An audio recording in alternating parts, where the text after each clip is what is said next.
So today's guest, oh, sorry. Okay. Mine went on, yeah. I just wanted Gotta to get get into situated. Okay. So today's guest, his email is mdbones@comcast.net. So guess what? Mike is an retired orthopedic surgeon and lives in Shelton, Washington. And thank you for driving up here, Mike. He brought his wife with him. So you can look around the town a little bit. He's been a member of Rotary for 44 years and has served as club president 3 times. Mike grew up in Washington, D.C., Denver, and Colorado, and then moved to Washington State in 1990. His father was president of the Rotary Club of Denver when he didn't even know what Rotary was. So Mike has been married for 52 years, has 2 daughters and 4 children. Wow, you're too young. Yes, I am. His wife and daughters are all teachers. And Mike was appointed as Shelterbox ambassador for the district beginning July 1st, replacing Glenn Harris, who we've seen and met from the Swing Club.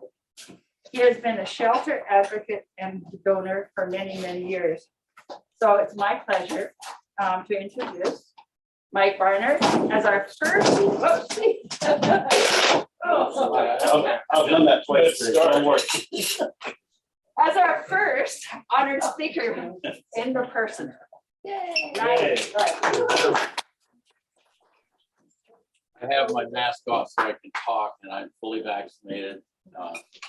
There are some doctors who are not, but I won't talk about that. Anyway, I have just become the ambassador for Shelterbox for this area, for the peninsula, and this is my first presentation, so you'll have to give me a break.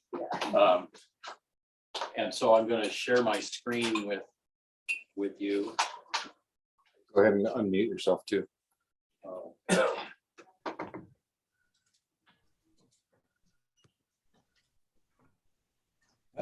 How's it going, Steve? You can hear us? I think he just muted himself. He's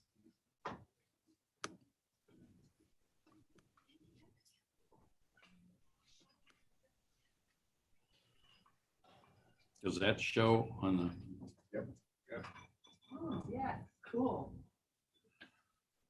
Okay. He's still muted, I think. Brian, is he muted for the audience, for them? Is that going to have some feedback?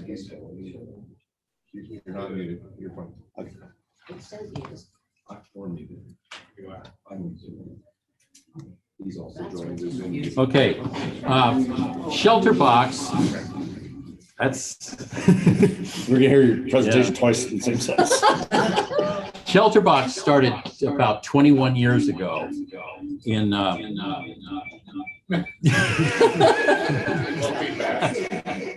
just turn mine off. No, I'm gonna turn his speaker off. Okay. Shelterbox started in England about 21 years ago, and actually 2020 was the anniversary of Shelterbox. The Rotary Club of, this is interesting, Helston Lizard Rotary Club decided that they were worried about people that were involved in disasters around the world that nobody was responding to. You know, when we have a major disaster, you see the Red Cross and all these organizations, but there are people, actually the majority of people involved in disasters that don't have much help. So they decided they would come up with a program to help the local disasters, and it started in 2000. Shelterbox now has, we do not provide food, we provide shelter, tools, etc., to get back into a shelter. We provide tents, and more recently, you'll see this thing in the upper left corner, the shelter toolbox. We discovered that not everybody needs a tent.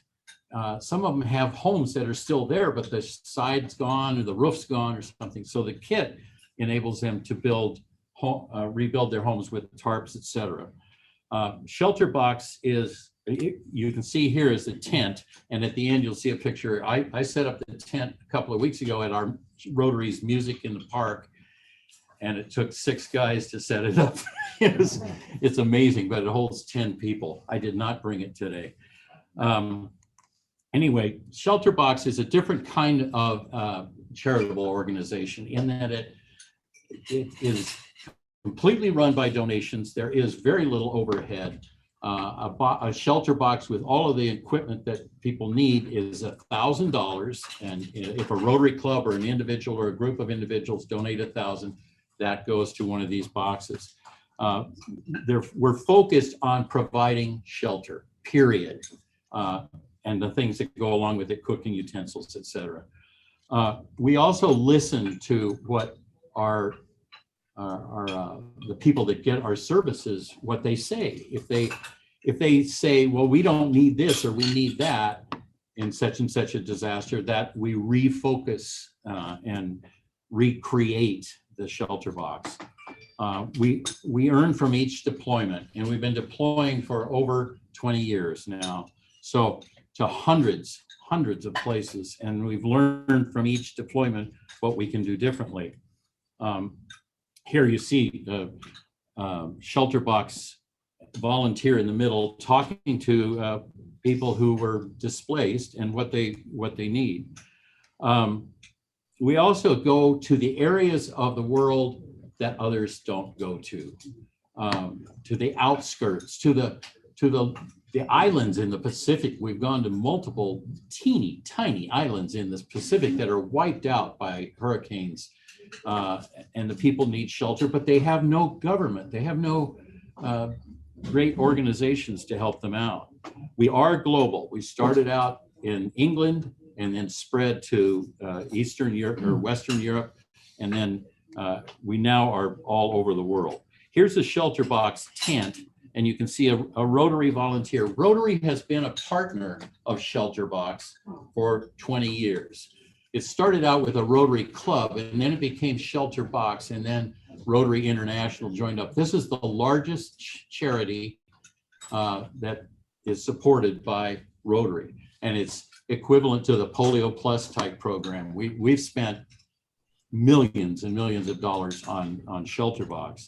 Here is I think this is a C-140 this says in Indonesia, unloading shelter boxes.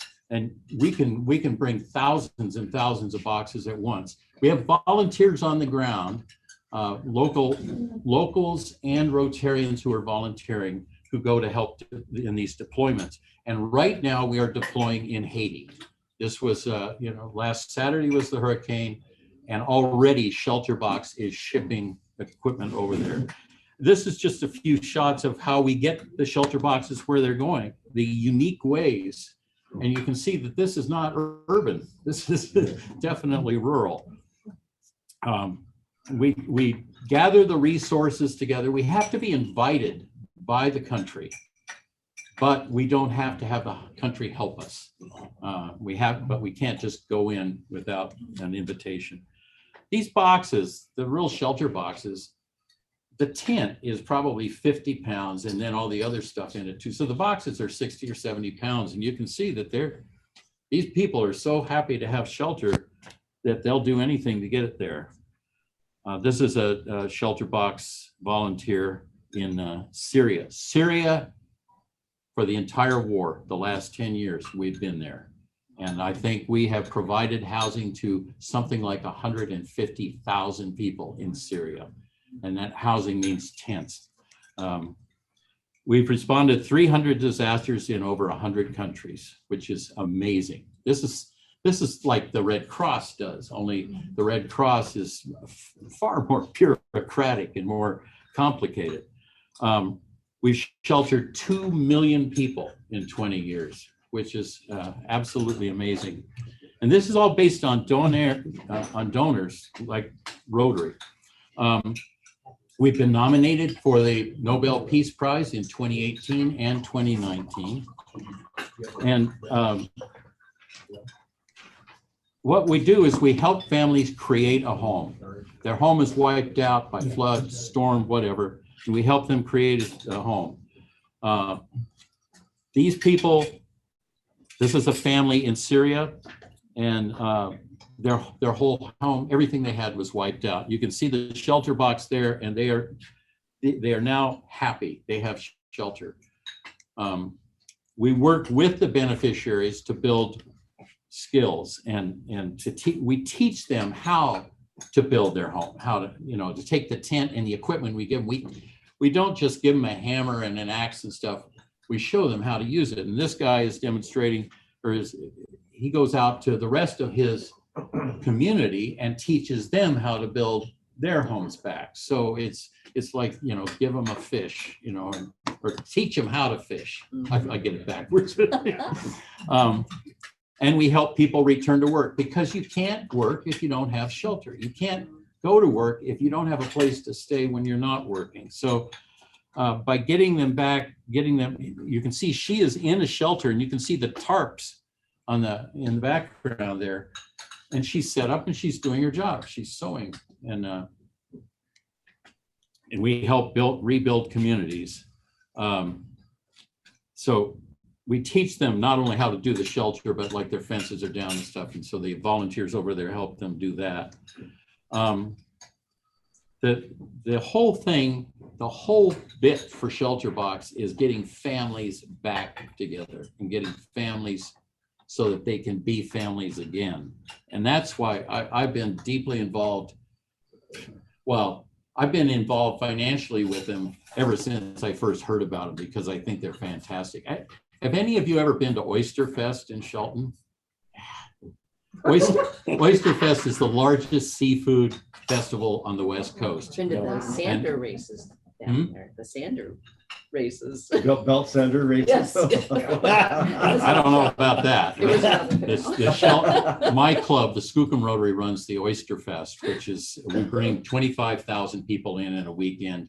We celebrate seafood. We haven't done it for 2 years now, and we're not doing it this year because, well, the seafood industry is almost wiped out.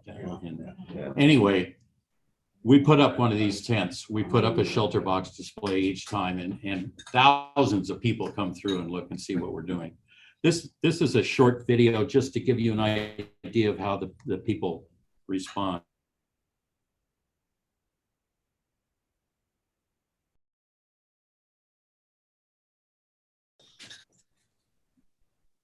I don't know where the sound is.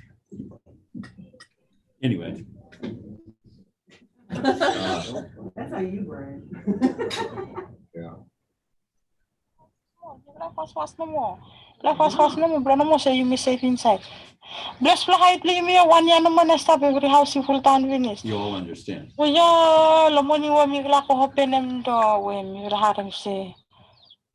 Yeah, my local house, all house in my house in my outside, yeah. You mag close from me all but when me suck me call back. Come hang me you look so what close you fast. Put them all blanket, put them all mattress and my wall stuck was and male, stuck put them by again.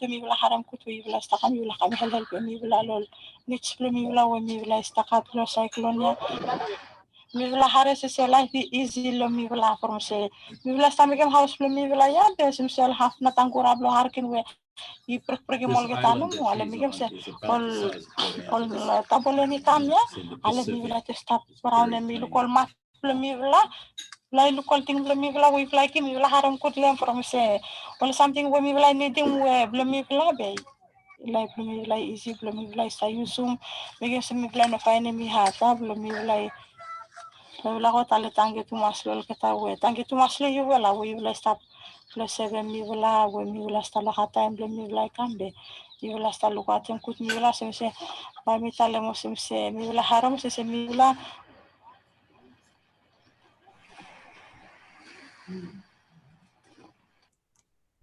So that's an example of how the recipients respond. They really appreciate it. They have rescue crews come in and try to find people that are injured and help people out medically, but there's just not that much in the world that helps them rebuild. But well, you can see Haiti from 2010, it's still not rebuilt. And we have people that are still in shelter box tents that were put after the hurricane in 2010. Are you going there again for this? Yes, yes, this week. I think they're on their way right now. But in fact, I'm getting to that. Okay, the current deployments, this does not show Haiti, but this is the current deployments around the world. And they change every year because there are disasters in different areas. But this is, as of 2021, this is what we're doing. And you see down at the bottom, Rotary and Shelterbox logos are together. We're always together. This is a huge project of Rotary. And since I've been in Rotary most of my life, I kind of feel like well, no, it's not most of my life. Maybe, I forget how old I am. Anyway, I've been in 44 years. So I've been involved with this kind of thing all along. Haiti is, as you know, last Saturday, we had a 7.2 earthquake in Haiti, and it hit the southern part of the country where the hurricane in Lake Cay, the city down there, Lake Cay was hit the hardest in the hurricane. And it hit in about the same area that we did the hurricane rescue stuff in 2010. This is from 2010, or no, this is 2021. I just got this thing off the internet. So here it is currently. This is the destruction from the earthquake. And you can see it's hopeless. It's absolutely hopeless. There is no government in Haiti. There's no, I mean, as you know, the president was killed a month and a half ago. The prime minister, I don't think he is very well organized, and I'm not sure if he's a crook or not. But and Sheltered Box does not give money to the government to do stuff. We learned a long time ago, and maybe the U.S. government will learn that too. But you don't give money to the government; you go to the people. And so this is what we're doing. This is the tangled mess that there is right now. So this is what we're going to do. We're going to set up tents. And I've seen pictures of Shelter Box where as far as the eye can see, there are tents. Each one of them, like I said, is $1,000. So we need money. We constantly need money. We're working in Haiti now, but we're also working in Syria, ongoing in Syria, because the war is still going on there. And I imagine, I don't know whether we'll be doing anything in Afghanistan eventually. That might be a tough one, but all over the world, people need shelter.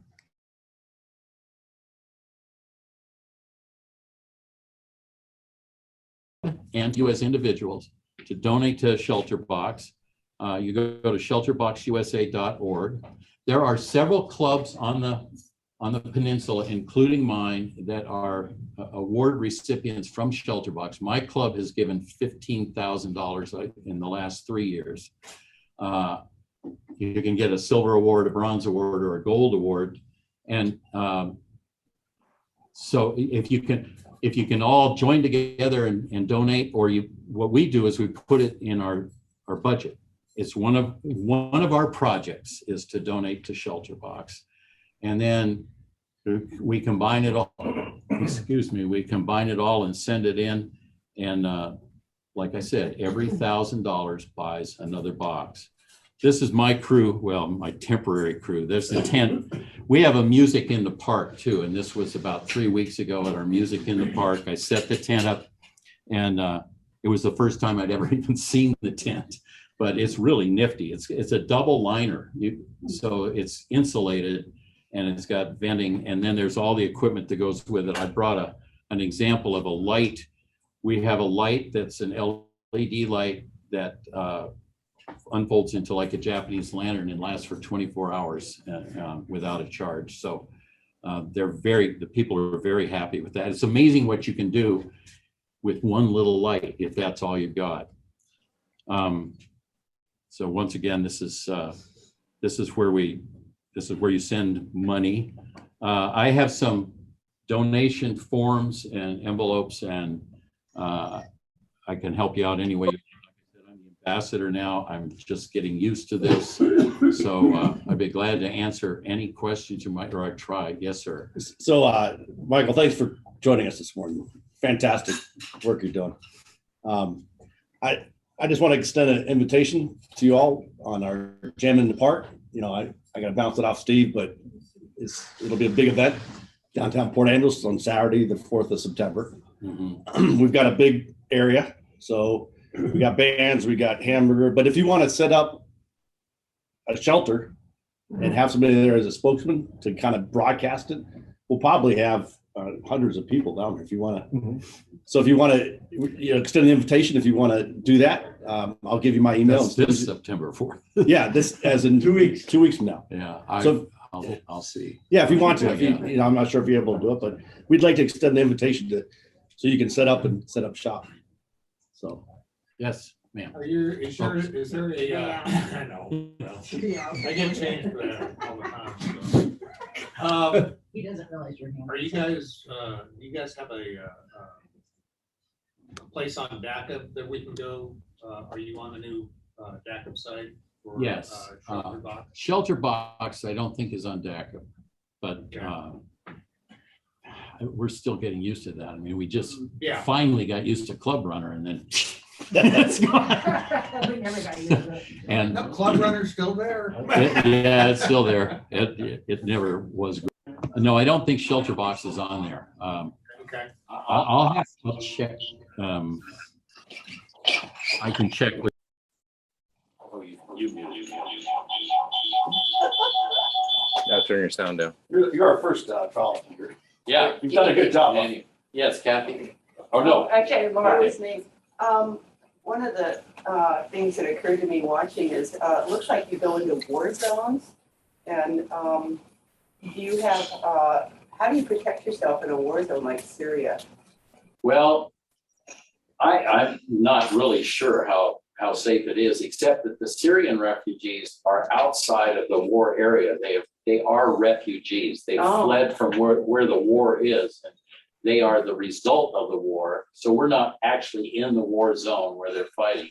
We're in the areas on the outskirts of Syria where they are fleeing to get away from the war. And I think that in the neighboring countries as well, they have set up Shelterbox neighborhoods. It's sort of like they're fleeing this way, so we'll meet them here and we'll give them some shelter. It's not, in that case, I don't think we can go in, I'm not sure about this, but I don't think we can go in and rebuild where they were as long as the war is going on. But so it's a little bit different than the hurricanes and tornadoes and stuff where we actually go where the action is. Yes. Can anyone purchase the Shelterbox, or is it strictly? You can purchase it in name only. You can't receive it.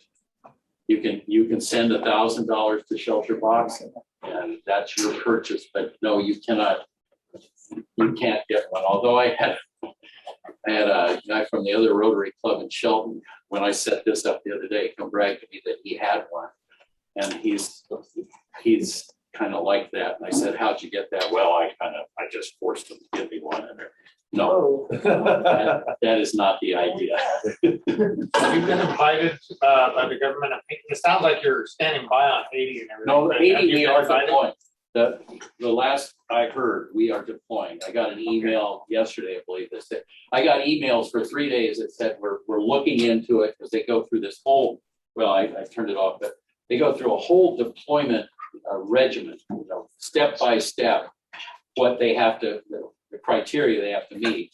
And they did that in like 2 days, and they said, we're going. And so as far as I know, they are on their way, or they may be there now. Can you walk us through that?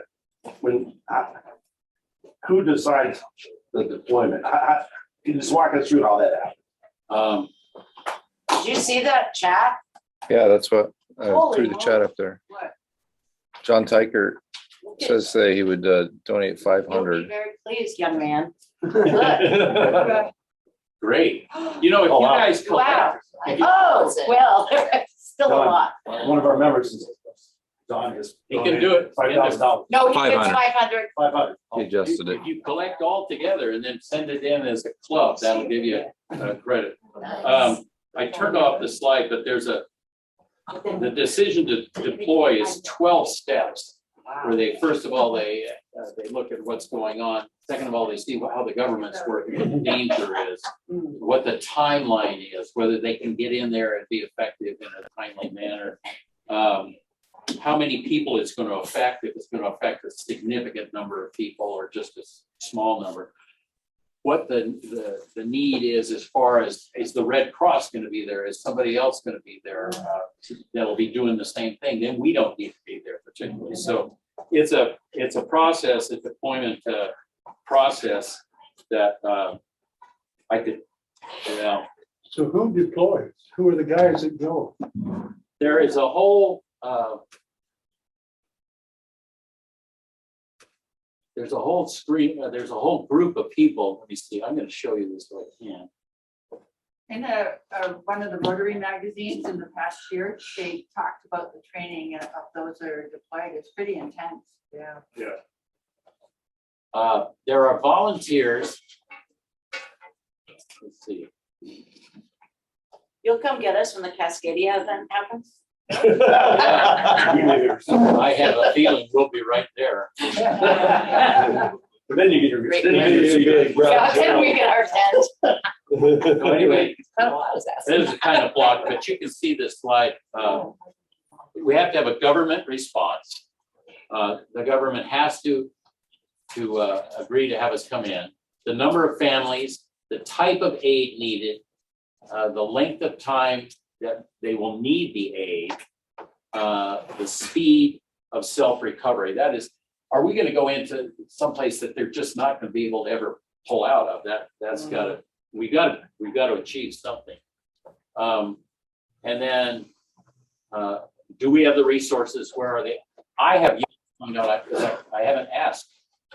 These things are all made in various parts of the world, and I'm not sure what companies make what. You know, and put it together in the box. The boxes are put together in huge warehouses. We have one in the Philippines. That's the only one that's not a global distribution, because the Philippines were constantly giving out shelters because they're constantly bombarded with all kinds of disasters. So anyway, it's quite a process. And I asked you, I'm glad to see that one donation. My records show that this club gave $500 and something last year. Let's make it 5,000 this year.